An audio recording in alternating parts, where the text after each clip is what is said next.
우리가 부부가 살면서 다툼이 없는 그런 가정은 그리 흔치 않습니다.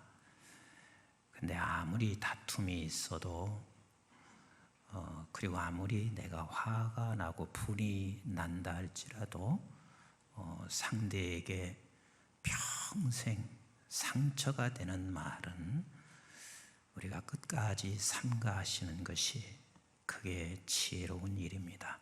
근데 사실은 부부가 싸우고 상처가 되는데 딱 한 가지가 없어서 그래요. 그 한 가지가 뭐냐면 이미 사랑은 식어버린 거예요. 예전에도 그 사람은 계획성이 없었으면 계획성이 없었던 사람이에요. 그런데 그때는 왜 못 봤어요? 그리고 사랑이 식으니까 하는 이야기가 뭔 줄 아세요? 그때 내가 눈이 멀었었지. 근데 다 사랑이 식은 거예요. 이 한 가지가 없어서 결국은 상대들에게 상처를 안기는 말을 우리는 쉽게 그렇게 던지기 시작합니다. 근데 오늘 이 본문이 한 가지가 없는 것에 대한 주님의 지적이에요.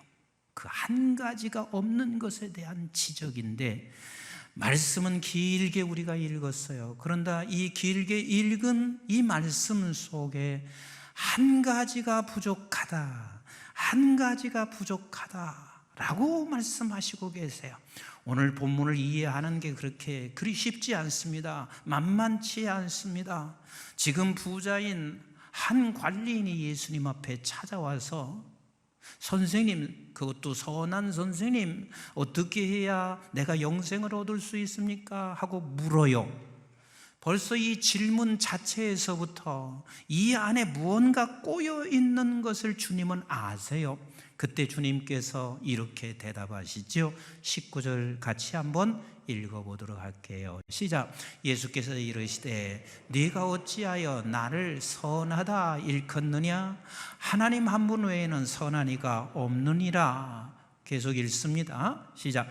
네가 계명을 안 하니 간음하지 말라, 살인하지 말라, 도둑질하지 말라, 거짓 증언하지 말라, 네 부모를 공경하라 하였느니라. 지금 주님께서 그에게 말을 하고 있습니다. 계명을 네가 지켜야 한다. 이 계명을 지켜야 네가 영생의 길을 걸어갈 수가 있다. 그런데 이 계명을 지켜야 한다 하니까 주님께서 이러한 것을 나열하니 이 부자 관리는 이렇게 대답합니다. 자, 21절 같이 보지요. 시작. 여짜오되 이것은 내가 어려서부터 다 지켰나이다. 굉장히 훌륭하지요. 어려서부터 이 계명들을 지키고 살아왔다는 것은 보통 사람은 아니에요. 나도 그렇게 살 수 없고 여러분들도 그렇게 살 수 없어요. 그러니까 보통 사람은 아니라 그것을 다 지키면서 살아왔다. 그럼 우리 예수님께서 좀 더 칭찬하시며 그러면 네가 영생이 있지, 그러면 네가 구원이 있지, 이렇게 말씀하시면 얼마나 좋겠어요. 그런데 우리 주님이 그렇게 말씀하시지 않아요. 22절 같이 한번 보겠습니다. 시작. 예수께서 이 말을 들으시고 이르시되 네가 아직도 한 가지 부족한 것이 있으니. 몇 가지 부족한 거? 한 가지 부족한 것이 있으니. 시작. 네가 있는 것을 다 팔아 가난한 자들에게 나눠주라. 그리하면 하늘에서 네게 보화가 있으리라. 그리고 와서 나를 따르라 하시니 그 사람이 큰 부자이므로 이 말씀을 듣고 심히 근심하더라. 예수께서 그를 보시고 이르시되 재물이 있는 자는 하나님의 나라에 들어가기가 얼마나 어려운지. 자, 보세요. 우리가 한 가지 부족한 것이 뭐예요? 우리는 한 가지 부족한 것을 이렇게 다 이해할 수밖에 없어요. 재물이 많은데 그 재물을 나눠주라 했더니 그 재물을 나눠주지 않는 거, 이 한 가지가 부족하구나, 이리 생각하고 있습니다. 그런데 그게 아니에요. 여기서 한 가지 부족한 것 때문에 너는 재물을 나눠줄 수가 없어.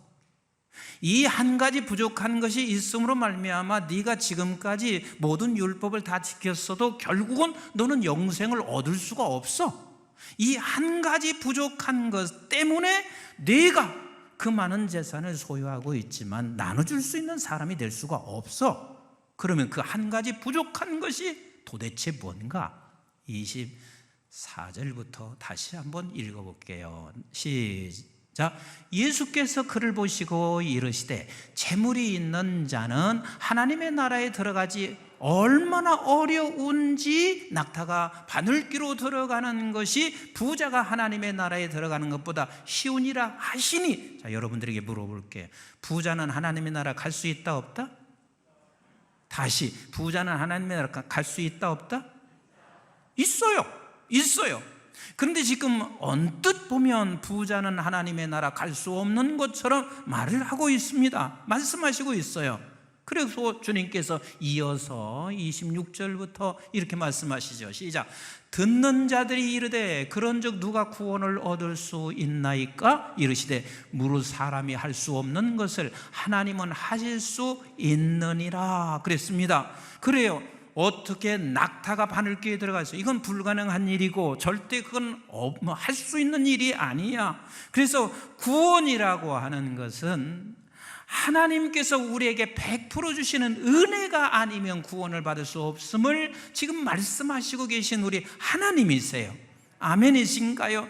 그래서 지금 한 가지 부족한 것이 무엇이냐면, 아직도 너에게는 하나님께로부터 주신 100%의 은혜의 영생의 선물이 아직 없다, 그 말이에요. 하나님이, 영생의 선물은 하나님이 주시는 은혜야. 그런데 그 은혜로 주시는 영생의 선물을 너는 지금 아직 갖지 못했다. 그래서 이 한 가지 부족한 것으로 인하여 너는 지금 그렇게 많은 것을 가지고 있지만 가난하게 살고 있는 거야. 세상에 살아가면서 우리에게 주어진 은혜 중에 가장 값진 은혜가 무엇이냐면, 하나님의 생명, 아버지께서 당신이 죽어 가시면서 우리에게 주신 이 영원한 생명을 소유한 것보다 더 값진 것이 있을까요? 없어요. 이 생명 한 가지가 있으면 너는 이 세상에 살아가는 날 동안 네가 부족하지 않고 넉넉한 자란다.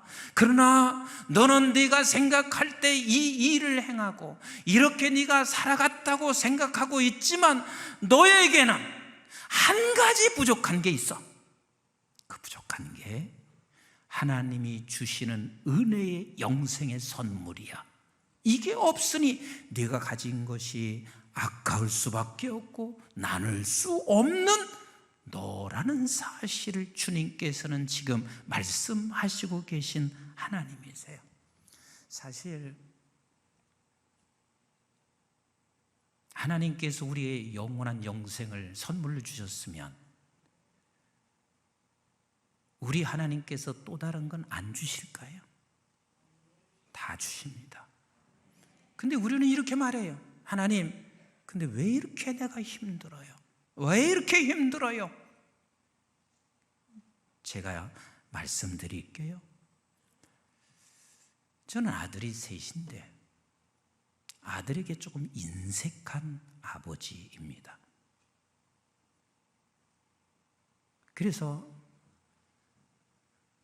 어느 아들은 나한테 이렇게까지도 얘기했습니다. 아버지가 나한테 뭘 해주셨습니까?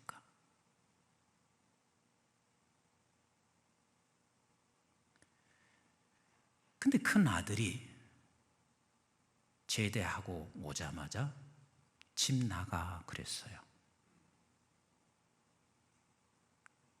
그래서 진짜 집을 나가서 지금 미국에서 살고 있어요.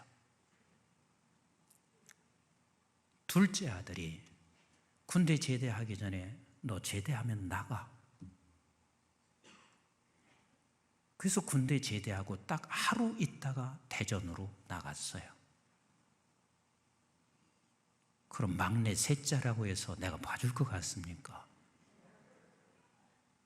오자마자 집 나가 그랬어요. 그랬더니 나가더라고요.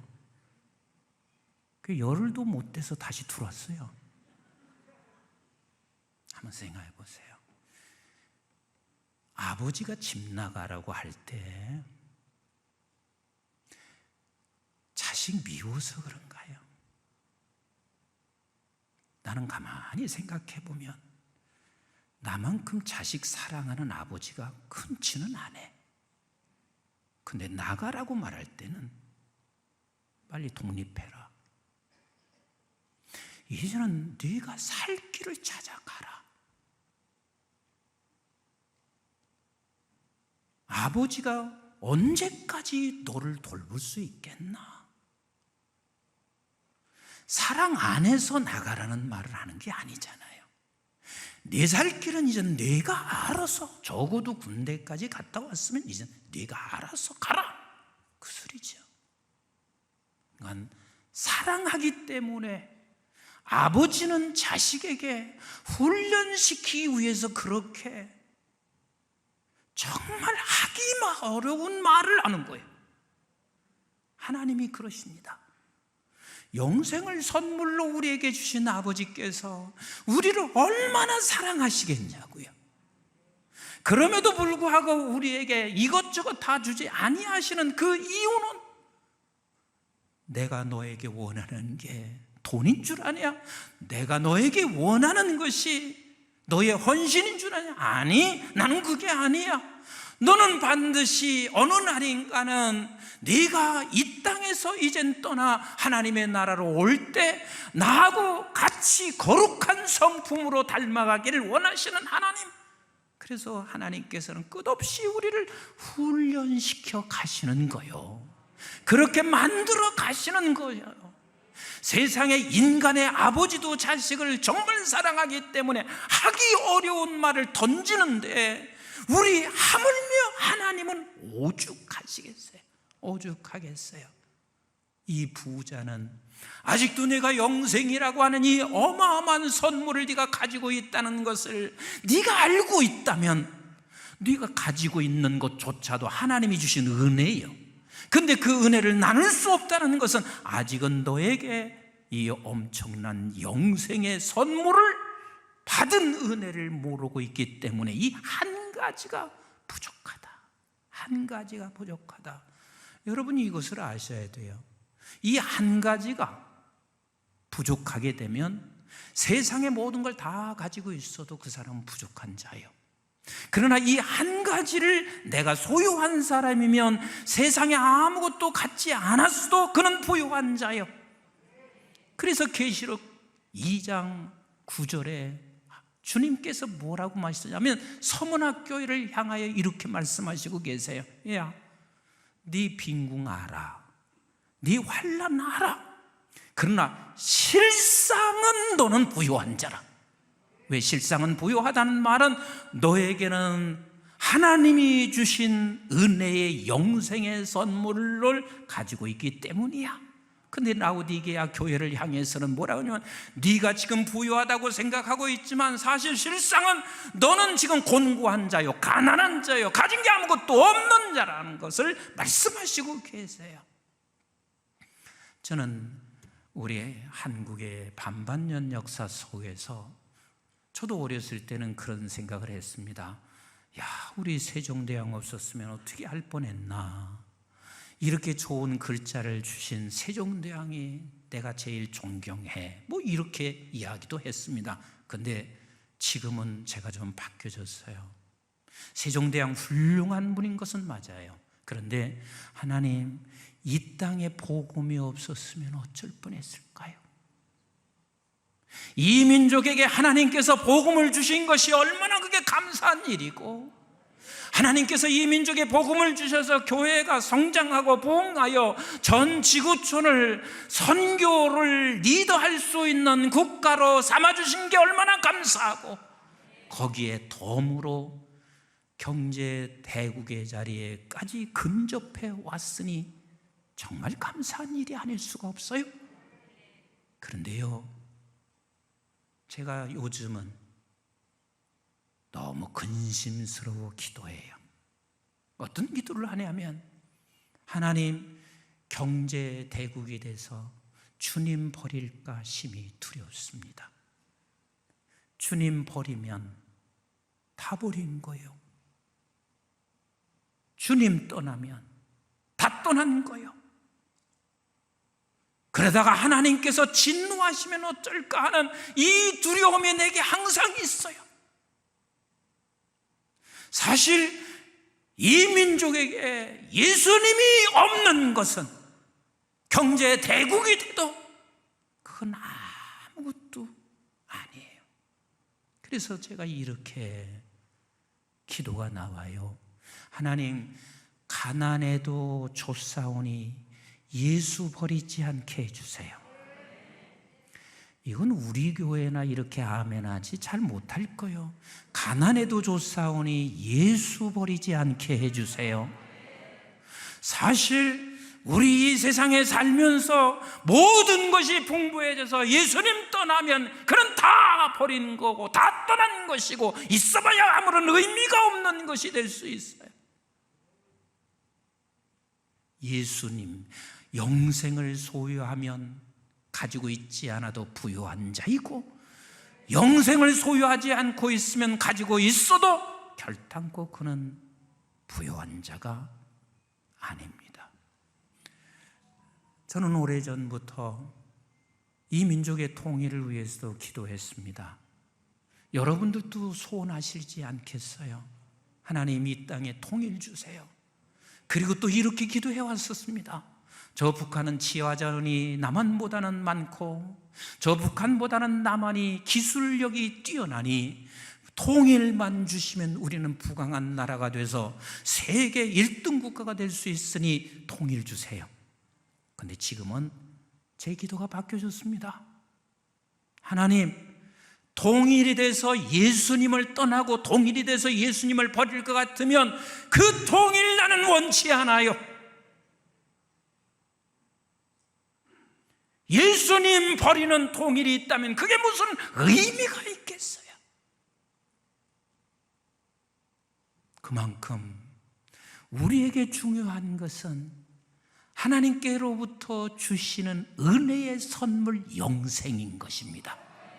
이것을 우리가 분명히 소유한 자로 살면 시간이 흘러가면 흘러갈수록 우리는 넉넉해집니다. 부유한 자로 삽니다. 여러분, 아브라함 보세요. 아브라함이 그렇게 넉넉해질 수가 있습니다.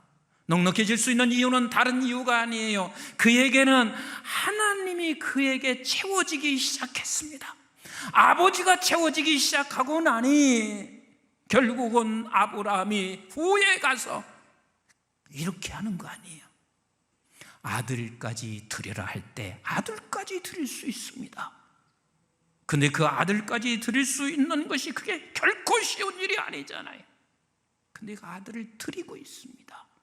왜요? 하나님께서 반드시 아들을 드리라고 할 때는 아버지의 뜻이 있을 것이고 주신 자도 하나님이시고 가져가실 분도 하나님이시고 또 하나님께서 책임져 주실 것을 알기에 그는 풍부하고 넉넉했습니다. 지금 우리 예수님께서 그들에게, 부자 관리에게 이렇게 말하니 어쩌면 제자들이 당신 생각은 나는 이미 다 버린 자라고 생각했을 것 같습니다. 그래서 28절 한번 읽어보세요. 본문 28절 시작. 베드로가 여짜오되 보옵소서. 자, 보옵소서 하는 이야기는 나를 좀 주목하세요. 저 부자는 지금 가진 거 있어서 못 버리고 있지만 나를 한번 보세요. 그리고 뭐라고 하는지 보세요. 시작. 우리가 우리의 것을 다 버리고 주를 따랐나이다. 쥐가 버릴 게 뭐가 있어요? 본래 아무것도 없는 자 아니에요. 버릴 게 뭐가 있어요? 그런데 보소서, 나는 이미 다 버렸습니다. 베드로가 지금 아직 주님께서 무엇가 부족하다는 것을 말씀하는 걸 깨닫지 못하는 거요. 우리가 깨닫듯이 단순하게 저 사람은 지금 돈을 못 버렸구나 이 생각만 하고 있단 말이에요. 근데 우리 주님께서 지금 말씀하시고 있습니다. 조금 더 읽어보실래요? 28절 29절 시작. 이르시되 내가 진실로 너에게 이르노니 하나님의 나라를 위하여 집이나 아내나 형제나 부모나 자녀를 버린 자는 현세의 여러 배를 받고 내세의 영생을 받지 못할 자가 없느니라 하시니라. 자, 그러면 여기서 우리는 다 이렇게 생각할 수 있습니다. 예수님을 제대로 따는 사람은 집도 버려야 돼, 그리고 부모 버려야 돼, 형제 버려야 돼, 아내 버려야 돼, 자식 버려야 돼. 아니요. 어떻게 부모 버려요? 망할 자식이나 부모 버리는 거예요. 근데 요즘은 진짜 부모 버리는 자들이 진짜 많아요. 이것을 잘못 오해해서 예수 믿는 사람들은 부모 버려야 돼, 그래야 진짜 예수 믿는 거야. 이게 그 소리 아니에요. 어떻게 안 해버려요? 얼마나 지질이 못났으면 그래. 안 해버리라는 말이 아니에요. 어떻게 우리 형제 버려요? 어떻게 우리가 자식을 버릴 수 있어요? 여기서 주님께서 말씀하시고 있는 것은 네가 하나님께로부터 받은 100% 은혜로 받은 영생의 선물을 가지고 있으면 이만큼 넉넉하다는 거예요. 이만큼 부유하다는 거예요. 아멘이신가요?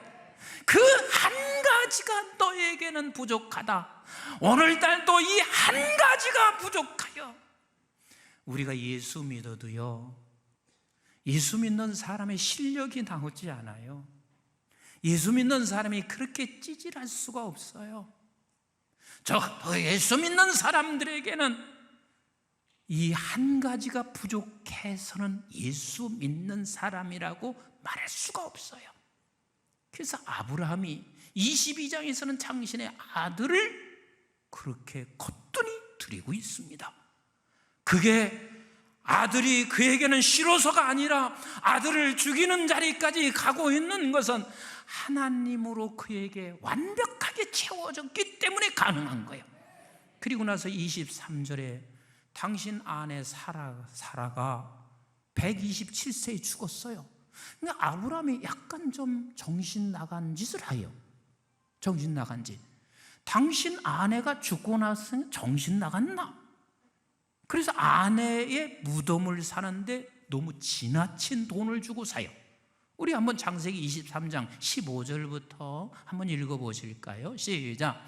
내 주여 내 말을 들으소서. 땅값은 은 400세겔이나 그것이 나와 당신 사이에 무슨 문제가 되리까? 당신의 죽은 자를 장사하소서. 아브라함이 에브론의 말을 따라 에브론이 해쪽 속에 듣는 데서 말한 대로 상인이 통용하는 은 400세겔을 달아 에브론에게 주었더니 마므레 앞 막벨라에 있는 에브론의 밭 곧 그 밭과 거기에 속한 굴과 그 밭과 그 주위에 들린 모든 나무가 성문에 들어온 모든 해족속이 보는 데서 아브라함의 소유로 확정됐더라. 얼마 주고 샀다고요? 은 400세겔. 그런데 시간이 흘렀어요. 에레미야 시대에 그 밭값은 얼마인 줄 아세요? 내 숙부의 아들 하나엘의 아나돗에 있는 밭을 사는데 은 17세겔을 달아주되 그랬어요. 그러면 몇 배를 더 주고 산 거예요? 그거 계산 빨리 안 해도 천국 가는 데는 지장 없어요. 23배, 24배 정도 더 주고 산 거예요. 그럼 아브라함이 정신 나간 짓을 했냐? 아니요.